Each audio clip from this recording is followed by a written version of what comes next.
We're recording. Go ahead. Finally meet Arman from Spain. We've been talking for over a year now, I think. Yeah, wow. Since the war started, and since everything's going on with the war in Armenia.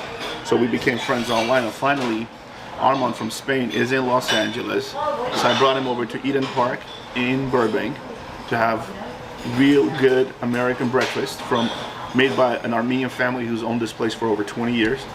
So it's 7 o'clock in the morning. Me and Arman are sitting here at Eden Park.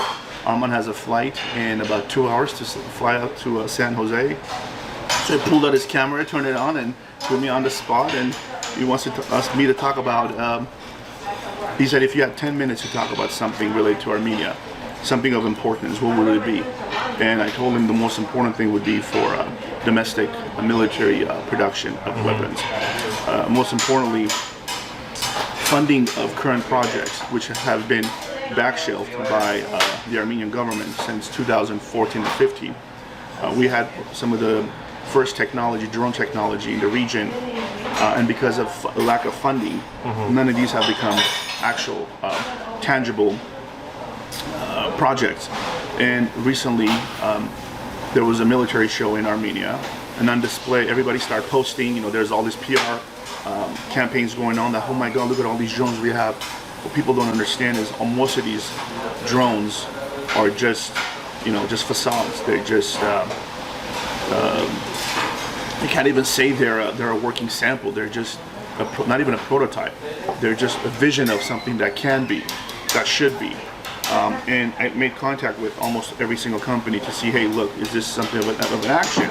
Is this something that you're working on? Is this something that the MOD has funded? And most of them just said no. It's something that we've shown since 2016.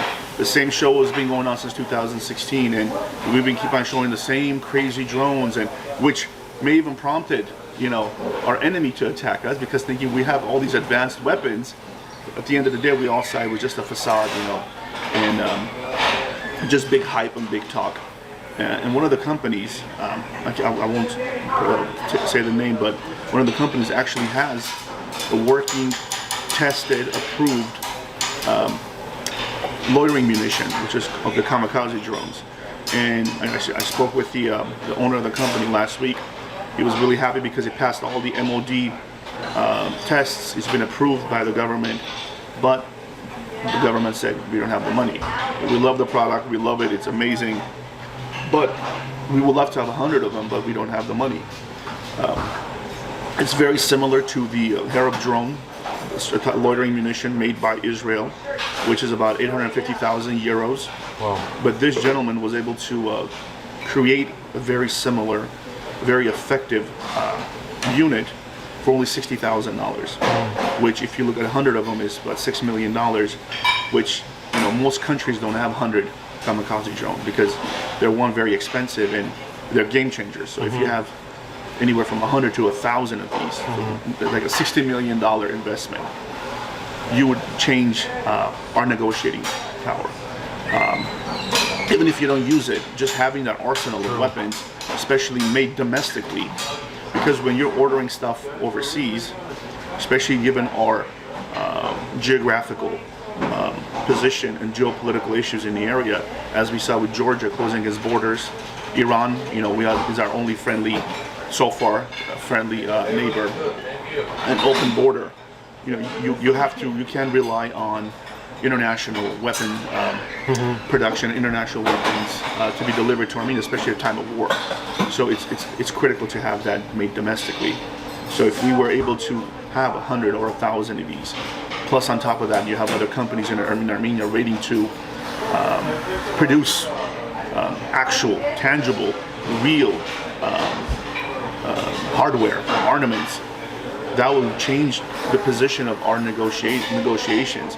Because right now we're negotiating of power from a position of weakness. Yeah, so at least if you can change your position and be a little tougher because you have an arsenal behind you, then you can be in a position to better represent your argument. But given that we are pretty much wasted 18 months, we haven't acquired any major military units, any advanced weapons, and this has been confirmed by the highest person in the position who actually signs off on the imports of weapons into Armenia. That we have. They want to play good Yeah. with the Turks, right? So Yeah, therefore they cannot even do it. Well, the thing is, it's like Azerbaijan keeps on threatening Armenia, saying, "Look, you're not even supposed to have a standing army. You should limit your army. You should limit your population." Even they said, and any increase in military production or military presence will be seen as a threat. And because their position is, if we're going to be friends, if we're going to try a peace agreement, why you need weapons? Who you need weapons against? We're all going to be friends. We're all going to be family. We're going to be kicking it together. We're going to do the Armenian barbecue together. Drop your weapons then too, right? Yeah, exactly. But at the same time, Azerbaijan, who has borders with Iran, Armenia, and Russia, and Georgia, it just increased its production by $3 billion just from Israel. So they're buying all these advanced weapons, especially Israel now has all the laser technology. They're using the laser technology, advanced drones, counter drones. The Rafael in Israel is producing some of the most advanced anti-drones. So even though we're going to be starting to produce drones, they're already ahead of us with anti-drones, the counter UAV stuff. So, we're a step behind, not even a step behind, we're half a century behind now from them. And instead of focusing our energy on our sources, especially after the war. You would think after the war, any country who suffers such a defeat, and I'm not talking about Lynn, I'm talking about a generation was lost, over 5,000 were lost. We still don't know how many POWs, we still don't know how many missing, over 10,000 injured. You think a country going through something so devastating, so life-changing, change the course of our Armenian history, they would just put their head down and be like, you know what, we're going to become a military nation. We're going to put everything we can. Everybody, whoever has an actionable plan, come to me. Let's fund it. Our national debt went up almost $5 billion since Pashinyan took office, and we are buying everything from buses to building parks to dog parks to advancing all these initiatives and all these different programs, which really don't have any real impact on Armenian national security. While at the same time, if we had invested just 10% of that in domestic Armenian production of weapons, it would be a game changer for us. And I've told this to a number of social media and Armenian news outlets. I've given names of people to contact and to talk to them so they can tell the real story, that even though you're seeing all these crazy inventions and all these crazy technology that Armenia keeps on putting out there in these amazing PR videos, none of them are real. They're not. So people have this false sense of security, thinking, oh my God, let me go to my wine festival and let's party, because Armenia is developing 7 companies in Armenia are developing drones when not a single one is, because they don't have the funding. And what you said before off camera, which is Turkey is seeing the same show put together, drone show, put together every year, and they're like, this is a joke. Yeah, exactly. We have the same PROMAC in Armenia, a UAV lab. They have the same drones being presented since 2016 show, and they're like, okay, they're not stupid. They're not like us. They have counter intelligence. They have intelligence. They have all that stuff, and they know probably better than us in Armenia what's going on in our own country. So, yeah, it's very unfortunate that we're focusing on different things. Every day there's a website that comes out with all the different projects that are going on in Armenia. They're building an Americana in Armenia. The Americana that's in the United States, they're building the replica in Armenia. Who cares about any of that stuff? They're building the largest solar power plant in Armenia, in a region that's in dispute right now, in the Sunni region. Why are you investing all this money in a region where you don't even know what the fate of that region is going to be?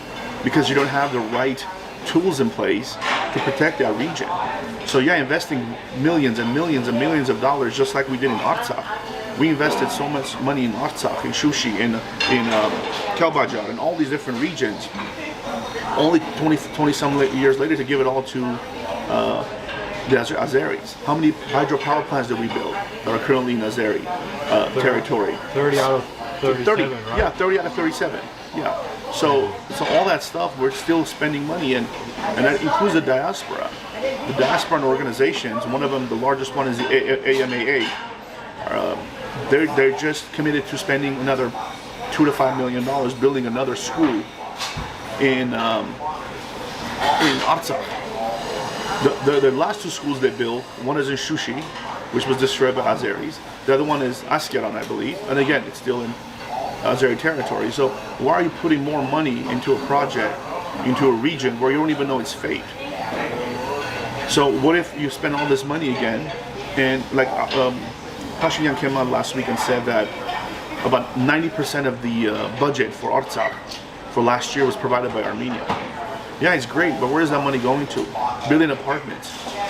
Those people don't need. When the United States contacted Zelensky when the war started, and they said, "Hey, we'll send an airplane to pick you and your family up," and he said, "I don't need a ride. I need bombs." That's what Artsakh needs. Artsakh doesn't need apartments right now. It needs national security. It needs bombs. It needs weapons. It needs to be able to protect its sovereignty. So, okay, that's.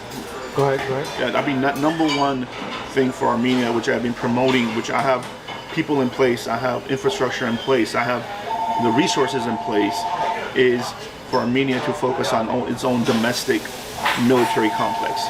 Okay. Just like Israel did after in the 1960s, and it's still doing it. That's why it's the number one producer in the region of the most advanced technology. For example, like Rafael, I told you, Rafael, if you guys don't know, go check out Rafael and the work it's been doing. It's revolutionary.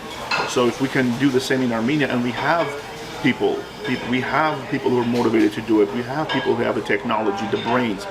But if we don't do it, what's going to happen? Those people are going to be like, you know what? Screw this. They're going to take their technology, they're going to take their brain power and go to somewhere else. They're going to go to the United States.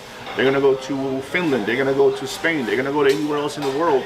And when you're going to use that brain power, there's going to be what do they call it? I was listening to a brain exodus or something like no, that? it's called a brain drain. Brain drain. So it's very important for us to keep our smart people in Armenia. We don't need the people who are hanging out at the cafes and driving their G-Wagons with their rich daddies, fun.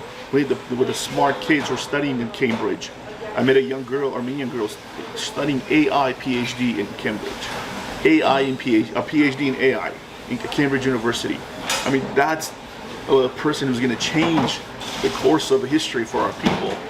Another Armenian girl, young Armenian girl, at NYU electrical engineering, PhD. I mean, these are the people, when they're done with the school, and Google goes to them and says, hey man, I'm offering you $500,000, come join us, and $5 million in stock options. You think those people are going to be like, oh shit, yeah, let me go back to Armenia and work for $400 a month? No. So yeah, it's great you're building all these cities, all these smart cities in Armenia, all these IT centers, all these business parks. But if you don't have the local talent, if you don't have people there, if you don't have the brain power there to utilize all that stuff, because everybody's just looking out for the next exit strategy. How can I sell my house so I can get the $25,000 to go to Mexico so I can be smuggled into the United States? If you're not creating the ecosystem, like, for them to be able to harness for you to be able to harness their energy, their talent, their brain, what's the point of any of it? Yeah, you have you're building beautiful buildings, you're building more hotels, you're having all these concerts and stuff. Yeah, it's all fun, but what happens when you actually need to protect your country? How are you going to protect your borders? Powerful. So, what are the next steps for people, right? So I'm thinking, one of the ideas I'm thinking is, well, what if Armenia is actually invested in one of these companies? Because the Armenian government ain't gonna do shit. Right? Well, look, Armenian Tigran Avinyan, which used to be the deputy prime minister, is now the head of the Armenian investment fund. Okay. Armenia's trying to do like what Israel did and what other countries are doing. It's an Armenian national fund that finances, actionable, real investments. And they have the money set aside for different projects. But if you go and look on their catalog, in their portfolio of projects they've invested in, a medical spa to enhance Armenian medical tourism, so people to come and get butt lifts and injections and stuff in Armenia. That's how they're thinking. They're not thinking about military. They're the farthest thing from Armenia agenda right now is military. Okay. They're thinking about how are we going to become more like the West or the European? How are we going to increase our tourism? So yeah, if you go look at these projects, it's just laughable that we have actual real projects that can help protect our borders, enhance our national security, but yet we're spending money on a Botox clinic. The government is funding a Botox clinic. So that's, there are other projects as well, but but I just found that to be so, laughable and so comical. Okay, Robert, but I'm going to challenge you. So I'm a patriot. I live in the U.S. What am I doing with this information you're telling me? What are we doing? What we have to do first is reroute our sources, our resources. If we are on an average year, about $1 billion enters Armenia from the diaspora. We have to be able to reroute those funds to proper and relevant projects. Okay. We don't need any more schools. If you have people exiting Armenia, or people they may lose a territory like Artsakh or Syunik, we don't need more schools right now. It's okay. We can go by with the schools we have now for the next 5 years. We can survive with what we've had as far as hospitals for the next 5 years. What we need now is to reroute those funds into military projects. As we saw with Ukraine completely changed the game. When we were trying to transfer funds to Armenia for weapon purchases and acquisitions, we had some interesting and very scary contact with the U.S. government, saying, "Hey, you can't transfer funds to another country for those type of projects." But with Ukraine, the American government started, encouraging people to transfer money to Ukraine. An Armenian guy, Michael Chobanyan, in Europe, you probably know, you're shaking your head, you know who he is. He created a blockchain system, and I spoke with him actually about 3 weeks ago. Very nice guy. He's of Armenian descent, living in Ukraine, has the largest cryptocurrency chain in Europe. So he created this, intricate system of money transfers and stuff, which is being used by the Ukrainian government right now to fund weapons. So anybody from anywhere around the world can donate funds which can be used to purchase weapons. So that's what we need to do. So all these organizations in the United States that have hundreds and hundreds and hundreds of millions of dollars, I'm not saying close down your endowment funds and send everything to Armenia to build weapons, but if all of them combine, each send 10% or 5% of their collected assets that are just sitting there. What is the purpose of those assets sitting there if it's not, helping our country at its most vulnerable time in history, in recent history. Yeah. So that's what we need to do is reroute those. We have to educate the public about what projects that are available, and start doing maybe fractional ownership. Yeah, you know what? I want to have a fractional ownership in a company in Armenia that makes bombs. Why not? I would love to do that. Yeah, maybe it goes international, start selling to all other people. Absolutely, and you can even get money back from it. You start selling to other countries, you get money out of it. So that's what we need to do. First of all, the people need to be educated that these companies, like the other day, somebody sent me a DM. It was a seed funding request for a company in Armenia. They want $3.5 million to start building drones. But nobody's heard of them. So everyone's like, "Oh, let's send money." Yeah, but hold on, you have to do your due diligence. Find out what stage of production a company's in. Is it still in R&D? Is it still in production? Is it pre-production, post-production, testing? So instead of spending $4 million or $3.5 million on a company that has an idea but doesn't even have a plant yet, you have a company that has a plant, has the prototypes, has been tested by the MOD.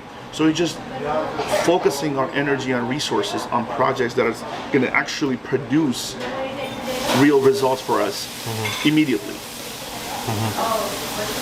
Okay, so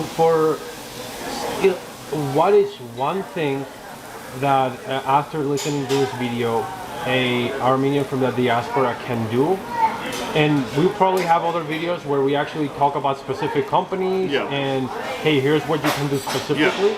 But what can they do right now? What is the one action step you want them to do after this video? Be engaged.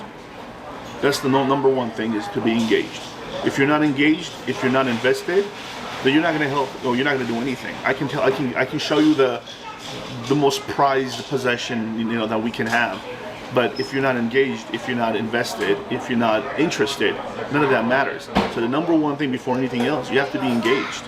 If there are events in the Armenian community, be engaged. If there's news in our from, you just have to be engaged on a daily basis in Armenia. Not just when it benefits you, not when it you feel like you have a few shots, you want to listen to Armenian music, so you pay the DJ, play some Migana, and you feel like you're cool, you're throwing money in the Vegas clubs or in Mexico and stuff like that, which is very popular with our people. Be engaged, stay engaged. A lot of times people start unfollowing you when you start talking about Armenia, because they're like, this is not content. Like, we're sick and tired of it. Let us live our life. Life goes on. So, and if we think like that, then it's pointless. We're going to lose Armenia any day. So we have to stay engaged. And I tell people, I know some people have been disappointed with donations and what happened after the war, what happened during the war, transparency with certain organizations. That's why I tell people, start doing focus on micro projects. If somebody needs $500 to replace a toilet for a soldier's family, give the $5. Give $1, give $10, slowly get engaged, because I'm one person. I can't do everything. I can't be in every place. I can't be at every Armenian event. I can't, fix every Armenian issue. And my wife told me that I reminded her of a Tom Hanks movie called Money Pit, where Tom Hanks buys this big house, thinking it's gonna be a great house and stuff, but everywhere you put your foot, like, your foot will go through the floor, and everything's falling apart. And that's what Armenia is. For 30 years, for 20 years, 30 years, we thought Armenia was something that we came to find out it's not. So it is a huge project. It's a huge undertaking, but it's not for one person, 2 people, 10 people. It's our collective energy, our collective strength, our collective resources is the only way out of this. One person can't do it, 2 people can't do it. So we have to collectively do it. Everybody has to do their part, including issues we're dealing with in the diaspora, not just issues in Armenia. If you don't have a strong, healthy diaspora, then then we can't have a healthy Armenia, because we have to make sure that we are healthy, we are good, we are thriving in a diaspora, so we can combine our resources and help Armenia. I love it. One thing that it was brilliant, among the multiple things that are brilliant, is day one.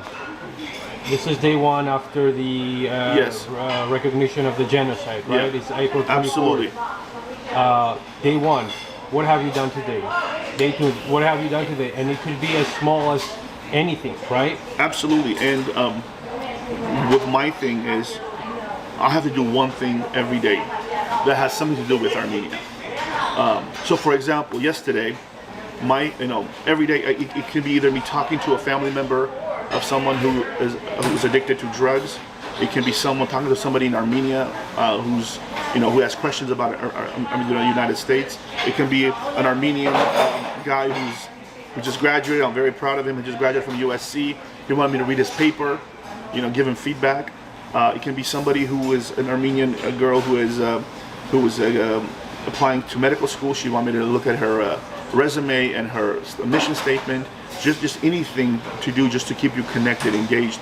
And yesterday, my younger son, volunteered to speak Armenian at his graduation to introduce the class. And wow. I'm like, Jack, do you know what this is? Like, no, I have no idea, Dad. I'm like, well, it's in 2 days. So we spent all night talking about what he has to say and incorporate a little bit of the Armenian history in there and all that stuff. So he can educate mostly non-Armenian school bodies. So just every day, just do something. Even if some days I have nothing to do, I'll donate. Like I'll hit up somebody and say, hey man, you know what? I know you're doing this. Here's $200. Here's $50. I know people can't donate thousands of dollars every day, but here, $50, $10, whatever we need to do. But that's just a way for us to be engaged.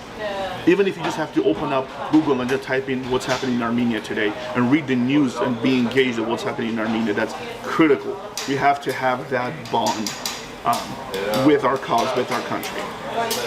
You know, how good would you feel yourself? Would you feel about yourself if you knew that, hey, every day I'm just doing one thing? I know it might not be big every day, but you know, every day it compounds. Every day for 365 is 365%. And think about it, if we do that collectively, as not just one person, I'm talking about 100,000, 200,000, 1 million people, that's when you start moving. You know, that's when you start moving that big rock, that are big obstacles in front of it. That's when you start making a difference, start moving stuff. Again, you may feel like, you know, what you're doing, you're playing basketball with a young Armenian, 16-year-old, you're just playing basketball with him for an hour and talking to him about, hey, what's going on at your high school?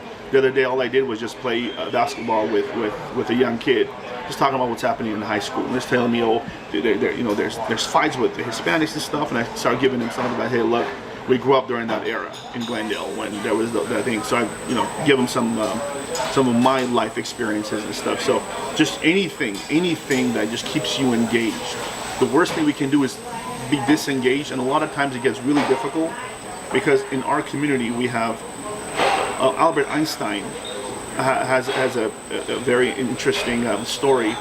He stands in front of the class and he starts writing different formulas. 1 + 1 = 2, 2 + 2 = 4, 3 + 3 = 6, equals 4 + 4 = 10, and everybody starts laughing at him. And then he turns around and says, look, I've done all this stuff, I did all these formulas, nobody took the time to say, hey, Mr. Dr. Einstein, great job, you did it. He said, but I made one mistake and everybody's laughing at me. And that's one thing in our community that's very discouraging. People, who are not engaged don't do anything, but they criticize what you're doing. It may not be a lot. I'm not changing the world, but I'm doing my part. I'm doing my part, what I can, within my own means, within my own resources, within my own knowledge and energy level. I'm doing what I can do. So if everybody can go to that level. The other day, somebody direct messaged me saying, I'm so disappointed in you because you're not doing this way or doing this that way. And I said, no, you should be asking yourself, how can I be doing this way or that way? I said, you're a doctor. I'm not a doctor. You're a doctor with a lot of resources. What are you doing? Don't ask me what I'm doing or criticize what I'm doing. What are you doing? So, very important for us to, for all of us, just do our part, man. If everybody gets a break and puts a break, and we start building on top of each other, that's the only way we're going to be able to make any real, have any real results. Well, there you go. I mean, be engaged and 365, 365 things a year. You said everything. That is definitely the best solution that can apply to everyone, period. Robert and I, hopefully if you guys like this, we'll do more of this. Go deeper in all these topics, but this is what it takes, this is what it takes. This is our one thing today. Yep, exactly. This is our one thing today. There you go. Yeah. And if you guys like it, share this, send it over to government agencies. Yeah. I don't care. Send it to the government. Send it to Zade Sinanyan, who was here yesterday. Yeah. Yeah, Zade Sinanyan, our Minister of Diaspora, is here. I think he's still here today. He was here yesterday. He was in Michigan yesterday, day before, meeting with the Armenian community. But again, after the war, nobody checked on us to see, hey, how are you guys doing? Yeah, we're the diaspora. The people are like, oh, you don't live here, so you really don't have say. But it affects us too, man. That's our home too. Just because we live in the United States or Spain, most of us, beyond our control. When we were kids, we were brought to taken to different countries. It hurts us too, man. It affects us too. So yeah, I'm very disappointed in Zade, and I made it very vocal. That's why I've been blocked by him. And but yeah, you need to hear the diaspora too. Your biggest resource is the diaspora. but you just have to learn how to harness that energy, how to harness that as strength. Yeah. So, yeah, that's a different topic. Okay. So, guys, bottom line is, we're coming after you. For all those people that are slackers that are not true patriots, we're coming after you, and we're coming stronger. So you better get your shit together. Because you know we see who's not doing shit, and we see who's doing shit. And you know, this time, this time we're gonna hold you guys accountable, and this time is gonna be on YouTube, and this time is gonna be marked on history. Like, there's something is just making a post or saying it here and there, but we are doing deep research and holding everybody accountable. So this is your wake-up call. Get your shit together. For all those high-ranking people that are supposedly should be caring, that are not doing their part. For all those people that didn't attend the genocide event. Not a single one of our religious leaders has even responded to me yet. And I sent him a follow-up email last week after the death of an Armenian, young Armenian guy due to overdose. You know, I sent him an email again saying, "Hey man, have you seen what's going on in our community? Like, let me talk to you. Let me. I don't want money from you. All I want is, your help. I want access to your facilities where we can hold. I just got a text from there's an Armenian AA group. There's about 30 to 40 people, men and women and younger Armenians who are going through some severe drug abuse issues, and they don't have a place to meet. As due to COVID, they lost where they were going to meet. But we have 16 Armenian churches in the area, and none of them are opening up their doors for an Armenian support group to meet. And I'm actually going to volunteer to run the group, so hopefully we'll get that squared away. But I was hoping we can do it at a church, in a church setting and stuff, one of the halls. But nobody has responded to me. Yeah. So. Okay. Bottom line, we're coming after you. Share this video. More to come. Let us know what you guys want us to talk about next. And that's it. Peace out. Thank you, Robert. Thank you, brother.